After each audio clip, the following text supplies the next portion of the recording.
for thousands of people being in jail in joint operations, and now I'm being put in jail when I shouldn't be, and I started seeing both sides of the coin. I know what it's like to have police raid your house. I personally was raided on a civil matter, not a criminal matter, where they were coming into the house to take my two daughters. My two daughters put up resistance to the point the police put bruises on them. My daughters were screaming, "Please help, please help, please help." There was nothing we could do. They decided the kids were not going to go, so they just left the house. Just like those 8, 9, and 10-year-old kids that I busted into their home 10 years ago, they still remember that, and it still bothers them. The parents seeing their kids drug away, that hasn't left.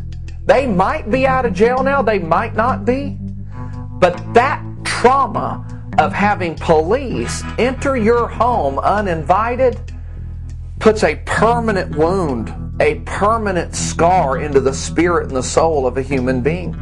It's serious and it's sad. Now I'm 37 years old.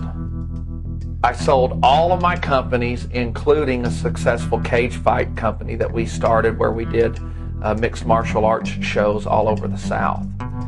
I needed another project to work on, but the next project, I wanted it to really help people. I put 2 and 2 together with my experience as a police officer, and then the last 10 years, the 5 arrests I've had, it got topped off when they put me in jail for not returning Jeepers Creepers 1 and Jeepers Creepers 2 on time to a video store. I was arrested for theft. Later, the charges were dropped and I got my money back, but I still spent time in a jail with 20 other inmates because I didn't return DVDs.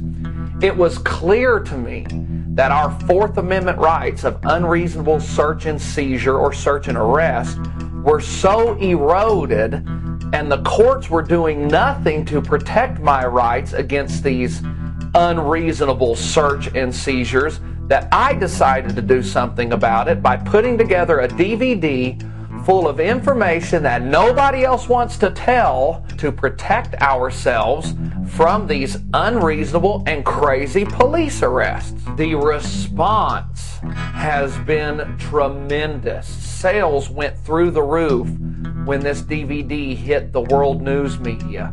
I have not stopped doing interviews. I have a national voice now to speak out and say what thousands of Americans in our prisons want to say but can't say. It is clear to me, and it is becoming more and more clear to everybody, including law enforcement, that the punishments of marijuana do not fit the crime.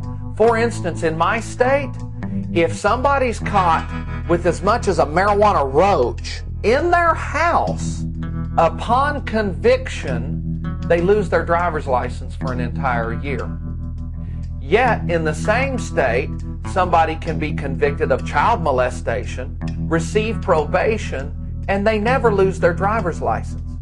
I also learned, according to the Center for Disease Control, that 18 million Americans smoke marijuana every day, and 42% of Americans from the age 12 to infinity have tried marijuana at least once.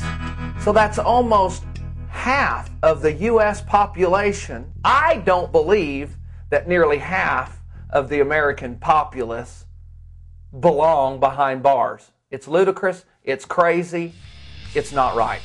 So now my work is finished. The DVD is in your player. We're going to talk about canines. We're going to talk about concealing your stash. We're going to talk about search and seizure.